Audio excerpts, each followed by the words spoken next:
ಶಾಂತಿಯನ್ನು ಮಾಡ್ತೇವೆ ಒಪ್ಪದಿದ್ದರೆ ಅಂತ ಹೇಳ್ತಾ ಇರೋದು ಇರಾನ್ಗೆ. ಇತ್ತ ಕದನ ವಿರಾಮವಿದ್ರೂ ಕೂಡ ಹರ್ಮುಜ್ ಜಲಸಂಧಿ ಯಾಕೆ ಬಂದಾಗಿದೆ? ತೈಲ ಅನಿಲ ಸಾಗಣೆ ಹಡಗುಗಳು ಹೆಚ್ಚಾಗಿ ಸ್ಥಗಿತಗೊಂಡಿವೆ. ಅಲ್ಲಿ ಯುದ್ಧಕ್ಕೂ ಮುನ್ನ ಪ್ರತಿದಿನ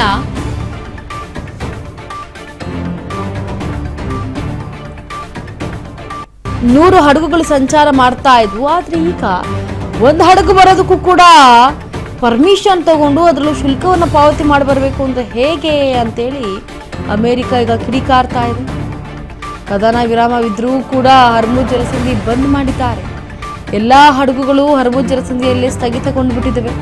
ಯುದ್ಧಕ್ಕೂ ಮುನ್ನ ಪ್ರತಿದಿನ 100ರಷ್ಟು ಹಡಗುಗಳು ಓಡಾಡ್ತಾ ಇದ್ವು. ಆದರೆ ಈಗ ಏಕಾಏಕಿ ಬಂದ್ ಆಗಿಬಿಟ್ಟಿವೆ. ಹರ್ಮುಜ್ ಜಲಸಂಧಿಯಿಂದ ಏನು ಹಡಗುಗಳು ಬರಬೇಕಾಗಿತ್ತು ಅವೆಲ್ಲವೂ ಕೂಡ ನಿಂತು ಬಿಟ್ಟಿವೆ. ಹಾಗಾಗಿ ಈ ಒಂದು ಹರ್ಮುಜ್ ಜಲಸಂಧಿಯನ್ನು ಬಂದ್ ಮಾಡಿರೋ ಹಿನ್ನೆಲೆಯಲ್ಲಿ ತೈಲ ಆಗಿರಬಹುದು, ಅನಿಲ ಸಾಗಣೆ ಏನಿದೆ ಆ ಹಡಗುಗಳು ಹಾಗೆ ಸ್ಥಗಿತಗೊಂಡಿರೋದ್ರಿಂದ ಹೆಚ್ಚಾಗಿ ಅಲ್ಲಿ ಬಂದು ಸ್ಟಾಕ್ ಆಗ್ತಾ ಇದೆ. ಆದರೆ ಈ ಕಡೆಗೆ ಬರ್ತಾ ಇಲ್ಲ. ಯಾಕಂದರೆ ಹರ್ಮುಜ್ ಜಲಸಂಧಿಯನ್ನು ದಾಟಿ ಹೋಗಬೇಕಾಗತ್ತೆ. ಯುದ್ಧಕ್ಕೂ ಮುನ್ನ ಪ್ರತಿದಿನ 100ರಿಂದ 120 ಹೋಗ್ತಾ ಇದ್ವು ಹಡಗುಗಳು. ಆದರೆ ಈಗ ಆ ಒಂದು ಹಡಗು ಹೋಗೋದಕ್ಕೂ ಕೂಡ ಬಹಳ ಕಷ್ಟ ಆಗ್ಬಿಟ್ಟಿದೆ. 100 ಬಿಡಿ, 100 ದೂರದ ಮಾತು.